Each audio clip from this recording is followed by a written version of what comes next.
자, 마지막 교시 진행할게요. while문의 기본 원리를 소개를 해드렸는데요. 이번에 한 가지 이제 응용을 볼게요. 반복문이 수행이 되면은 가장 일반적으로 나오는 케이스가 범위 안에서 누적 합을 구하는 거예요. 예를 들면은 1부터 100까지의 총합, 뭐 이런 게 되는 거죠.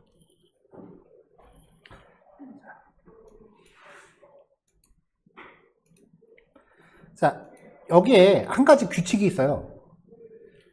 초기식, 조건식, 증감식 이외에 누적 합을 구하기 위해서는 합산에 적용할 변수를 0으로 초기화를 먼저 해놓고 실행하시면 돼요.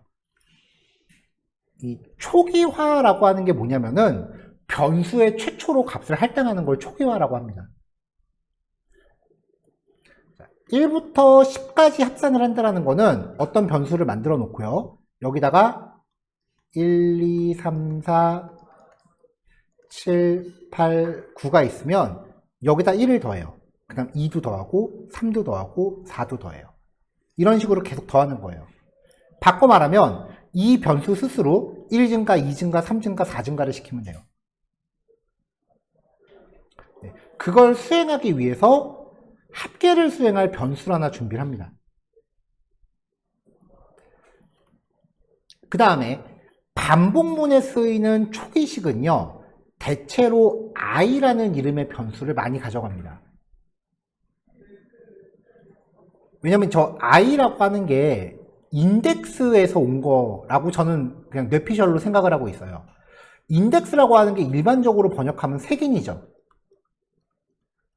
근데 이 색인이라고 하는 게 어떤 대상을 고유하게 식별하는 거잖아요. 책 같은 거 보면 뒤에 찾아보기 해갖고 색인 나오잖아요. 근데 이 어떤 대상을 고유하게 식별하는 게 우리가 기억, 니은, 디귿 이런 식의 색인도 쓰지만 일련번호라는 체계도 있거든요. 어떤 대상한테 1, 2, 3, 4, 5, 6, 7 이렇게 번호를 붙이면은 그것도 고유하게 식별하기 위한 색인이 되는 거죠. 이거를 좀 압축해서 얘기하면은 프로그래밍에서 인덱스라고 하는 건요, 대체로 일련번호를 의미하는 경우가 많아요. 0부터 순차적으로 증가하는 값이니까 일련번호잖아요. 그래서 요 i를 따서 반복문에 쓰이는 변수는 대체로 i라는 이름을 많이 가져요. 자, 초기식이 1이고요. 그 다음에 조건식이 10보다 작거나 같다. 그러면 i의 범위는 1부터 10까지가 되는 거죠. 10이 포함되니까요. 그리고 증감식이 1씩 증가합니다. 플러스 1씩 증가하죠. 그러면 i라고 하는 애가 1, 2, 3, 4 지우고 다시 할게요. 좀 지저분해서 i라고 하는 변수가 1, 2, 3, 4, 5, 6, 7, 8, 9, 10까지 나왔어요. 그럼 이제 이 반복문 안에서 만들어진 변수 x라는 값에다가 변화를 주고 있죠. 아까 선언문이 이 안에 들어가면은 반복 돌 때마다 매번 새로 만든다 그랬잖아요. 근데 지금 얘는 선언이 받게 돼 있어요. 지역 변수의 특징이 자기보다 하위 블록으로는 침투가 가능해요. 근데 자기보다 상위 블록으로는 빠져나오지를 못해요.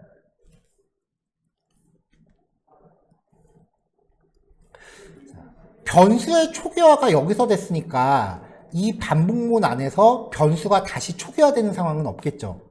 리셋되지 않는다는 거예요. 그리고 x 스스로 i만큼 증가라고 했습니다. 자, 처음에 i가 1부터 시작했어요. 그럼 x는 자, i가 1일 때 1로 들어와서 x가 얼마가 되나요? i만큼 증가인데 1이니까 x는 1이 되겠죠. 0부터 시작했으니까. 자, 그 다음에 한번 출력을 합니다. i가 1일 때 x는 1이다 라고 출력을 해요. 요거 출력한 거죠. 자, 이제 i가 1 증가해요. 2가 됐죠. 2를 가지고 일로 다시 들어와요. 그럼 x가 i만큼 증가합니다. 변수 리셋 안 됐어요. 그럼 아까 1이었는데 2만큼 증가한 게 되는 거죠. 그럼 여기선 3이 되겠죠.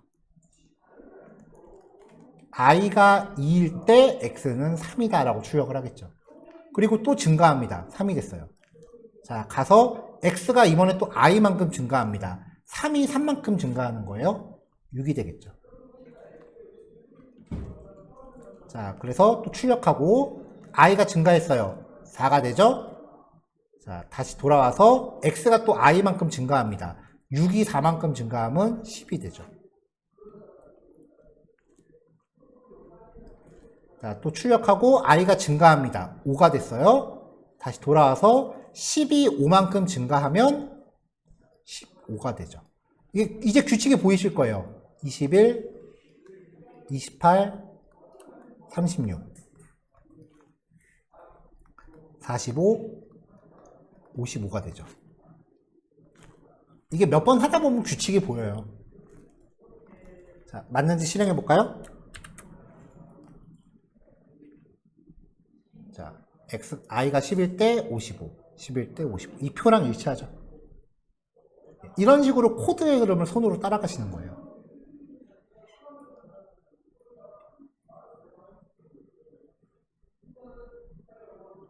자, 이거 말고도 몇 가지 문제 유형들이 더 있는데요.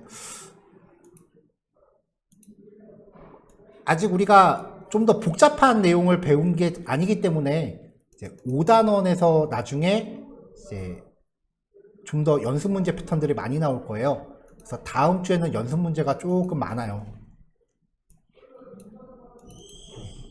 다음 주에는, 오늘은 연습 문제가 몇 개 없는데 다음 주에는 연습 문제 1, 2, 3, 4, 5, 6, 7 이렇게 나와요. 네, 다음 주에 숙제 좀 많아요.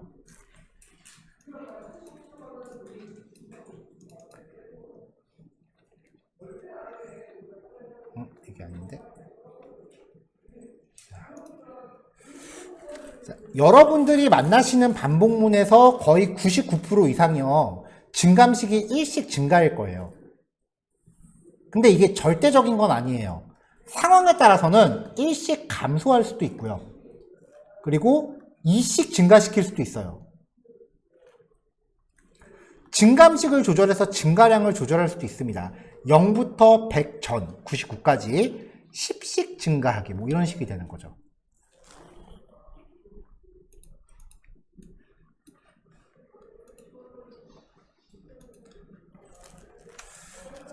일반적인 케이스는 아니기 때문에 이거는 그냥 문법 패턴만 보여드릴게요. A가 0입니다. 그 다음에 100보다 작다니까 100은 포함 안 되죠. 그래서 A의 범위는 0부터 99까지입니다. 여기서 이제 A를 1씩 증가시키라고 하면 0부터 99까지 써야 되니까 문제는 증감식이 10씩 증가라는 거죠. 그러면 0, 10, 20, 30, 40, 50, 60, 70, 80, 90. 여기서 10도 증가하면 100이죠. 근데 범위 안 맞죠? 그러니까 100은 아니네요. 그럼 요게 다네요. A는. 반복 돌면서 A는 얼마다라고 출력만 한 거예요.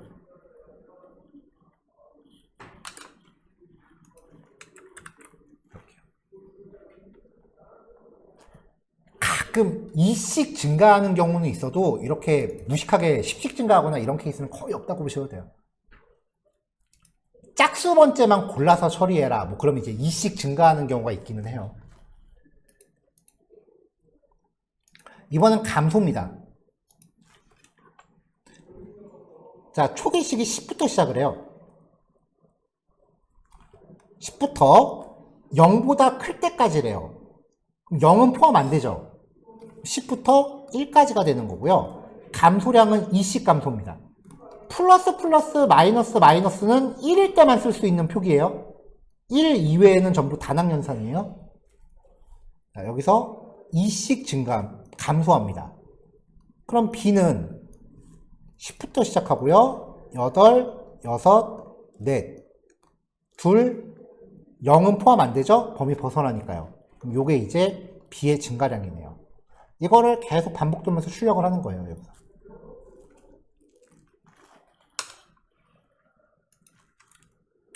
이렇게요.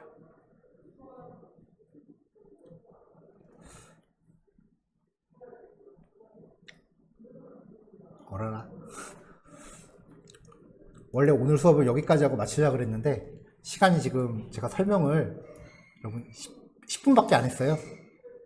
그래서 다음 진도 나가겠습니다. 그래도 정해진 시간은 소화를 해야죠. 자, 다음은 포문이에요. while문하고 포문하고도 완벽하게 호환이 돼요. 그래서 while문하고 포문 중에 뭘 더 집중해야 되냐라고 하면은 포문에 올인하세요. 조금 극단적으로 얘기해서 while문 버리셔도 돼요.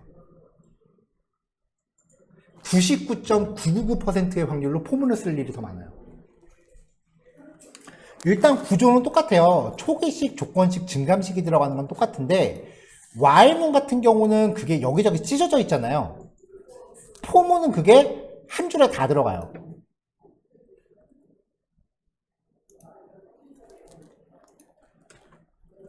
그래서 맨 처음에 이제 포문을 만나면 초기식을 먼저 확인을 합니다. 그 다음에 조건식을 판별하러 갑니다. 그리고 조건식이 참인 경우는 이 분로관을 한번 실행을 해요. 그리고 증감식으로 가요. 증감식을 실행한 후 다시 조건식으로 갑니다.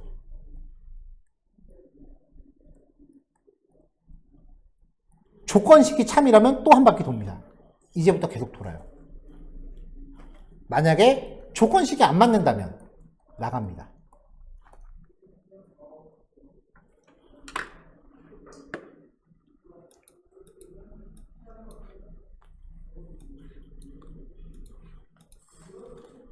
자, 그래서 10번부터 14번까지는요, 5번부터 9번까지 예제를 그대로 포문으로 형식만 바꾼 겁니다.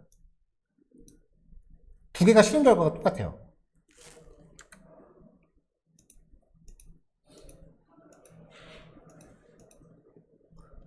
자, 그래서 5번 while문 예제와 10번 포문 예제를 같이 보시면 돼요.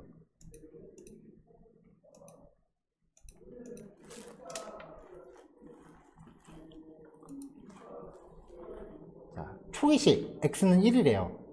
포문은 초기식이 여기 들어가요. 조건식 x가 10보다 작거나 같대요. 조건식 여기 들어가요. 증감식 여기 있어요. 증감식 여기 있어요. 자, 처음에 이제 x가 1이래요. 자, x가 1부터 10보다 작거나 같다니까 10 포함하죠.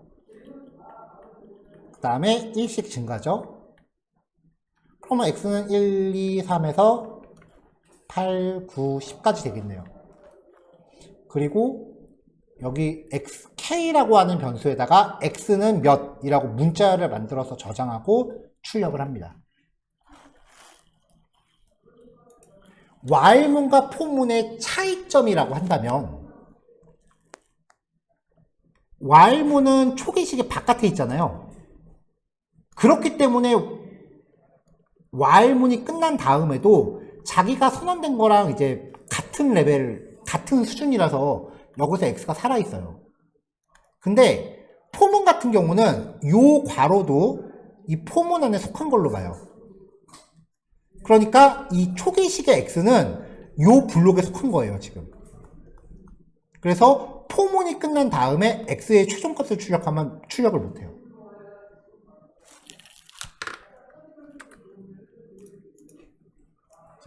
x의 최종값이라는 요 출력만 여기다 놓고요. 먼저 while문 실행해 볼게요. x의 최종값이 출력이 되죠. 반복문이 끝나도 선언이 바깥에서 됐기 때문에 여전히 x가 유효한 겁니다. 이번엔 포문이에요. 에러 나죠. 왜냐면 x가 정의되지 않았대요. 이 x가 포문에 속한 걸로 보기 때문에 포문 밖에서는 x라는 변수가 정의되지 않은 걸로 아는 거예요. 이게 가장 결정적인 차이예요. 그러면 이 x를 포문 밖에서 쓰려면 어떻게 해요? 선언을 밖으로 빼세요. 여기 비워놔도 되니까. 이러면 살아요. 제가 장담하건대 폼은 이렇게 쓰시는 거 5년에 한 번 만날까 말까요? 저도 이거 써본 기억이 없어요. 이렇게 써본 기억이 없어요.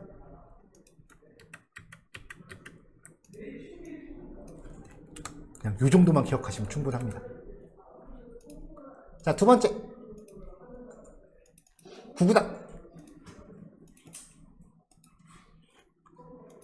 초기식, 조건식, 증감식을 포문으로 옮긴다고 보시면 돼요. 초기식, y는 1. 자, 7 곱하기 1부터 7 곱하기 9까지 갈 겁니다. 그러면은 여기서 지금 y라는 변수를 쓰고 있죠. y의 변화량이 1부터 9까지 변하고 1씩 증가하게 설정해 주면 돼요. 그러면 y가 10보다 작다. y가 1씩 증가한다. 그럼 이 조건이 충족되는 동안 여기를 계속 반복 실행하면 됩니다. 그럼 여기 들어가는 게 1부터 9까지 변하는 거니까 z값은 1 곱하기 7부터 9 곱하기 7까지 만들어지겠죠. 어떤 게 더 깔끔해 보이세요? 사실 이거 그냥 개인차예요. 정답은 없어요. 근데 제가 여태까지 봤던 모든 자료들이 이 상황에선 포문을 택해요. 왜 그런지 모르겠어요. 그냥 남들도 다 포문 쓰니까 저도 포문 써요. 그냥 다른 이유는 없더라고요. 그래서 두 개를 비교하면서 이게 같은 뜻이구나 라는 거를 이해하시면 됩니다. 확실히 보다 보면 반복의 범위를 먼저 확인하고서 여기만 집중해서 보는 거랑 코드가 이렇게 찍혀져 있으니까 좀 나눠서 보는 거랑은 확실히 포문이 더 깔끔해요.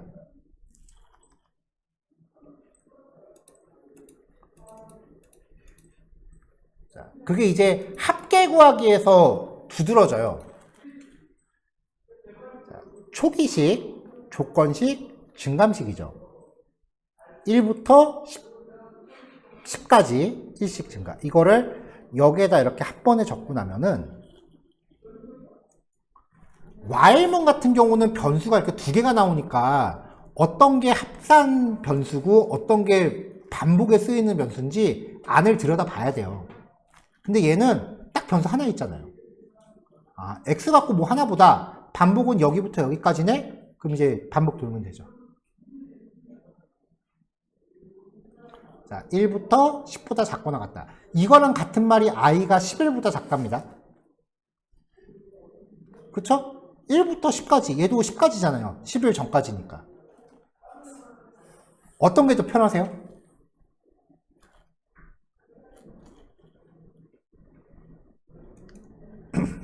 나는 얘가 더 편해. 나는 얘가 더 편해. 뭐 호불호가 있겠죠. 그쵸? 이런 거 갖다 정답 찾으려고 안 하셔도 돼요. 근데 컴퓨터 입장에서는 이게 더 편해요. 왠지 한번 볼게요. 이거 한번 그대로 해석해 보세요. 그냥 작다죠. 얘는요. 작거나 같다죠. 자, 이 문장이 여러분들 사수가 여러분들한테 얘는 업무라고 생각을 해보세요. 얘는 몇 번이래요? 한 번. 얘는 몇 번이래요? 두 번. 한 번이라 하실래요? 두 번이라 하실래요? 그쵸? 얘가 더 효율이 좋아요. 그래서 웬만하면 지금 예제에서는 좀 다양한 케이스를 보여드리려고 작다랑 작거나 같다를 섞어서 썼어요. 근데 실제로 코딩할 때는 웬만하면 작다를 쓰세요. 그게 프로그램 효율에 더 좋습니다.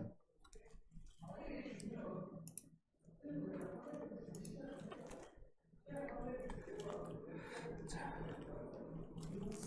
1부터 10까지 1, 2, 3, 4, 5, 6, 7, 8, 9, 10까지 얘가 i죠.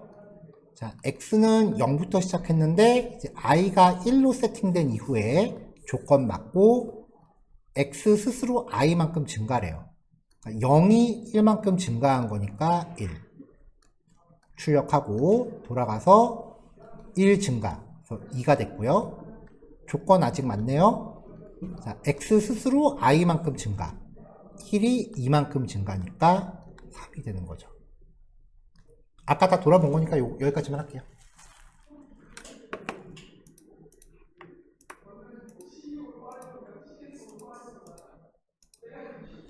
자, 자, 그럼 이제 10씩 증가시키는 건 어떻게 하느냐?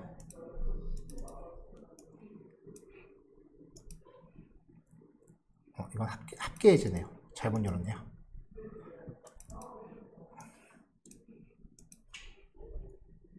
네. 증감식을 10씩 증가라고 설정해서 또 어떻게 하느냐? 이렇게 하시면 됩니다. 0부터 100보다 작을 동안 10씩 증가. 자, 요거의 의미가 a는 a 플러스 10인 거였잖아요. 이거를 줄여서 쓰면은 a 플러스 이퀄 10이었죠. 근데 a는 a 플러스 1이라고 하면 이걸 줄여서 썼을 땐 a 플러스 이퀄 1. 이 경우에 한 번 더 줄이면 a 플러스 플러스가 되는 거죠. 같은 말은 요건데 둘 중에 뭘 더 많이 쓰냐라고 하면 얘를 더 많이 써요.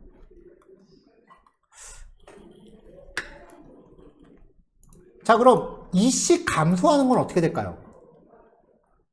초기식이 10이고 0보다 크고 a는 마이너스 이퀄 2. 1씩 감소한다면 a는 마이너스 마이너스.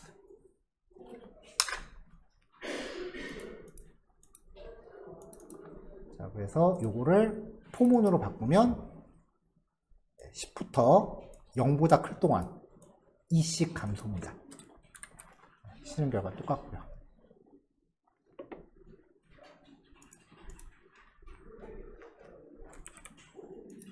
자, 4단원을 공부하시는 방법은요, 문장 해석하는 거예요. 그래서 해석하는 연습을 계속 하시면 되고요. 그 해석을 위해서 아까 알려드린 손코딩 방법을 좀 많이 활용하시면 좋겠어요. 자, 오늘 요거까지 이제 예제 정리하시면 되고요. 그 다음에 그 다음 주 수업 시작할 때 여기 교환해 보시면은 문제, 그게 아니구나. 프로그램 흐름 제어 단원 확인하시면은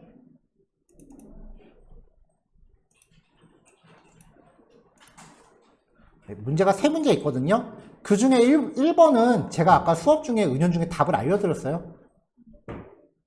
그래서 이제 2번 문제에 대해서 한번 생각해 보시면 되고요. 사실 요거 한 문제 푸시면은 3번은 그냥 풀려요. 왜냐면은 3번은 2번을 포문으로 다시 표현하시거든요. 문제 하나 날로 먹었습니다. 그래서 사실상 한 문제입니다. 자, 풀이는 다음 주 수업 시작할 때 진행하겠습니다. 자, 여기까지 진행할게요.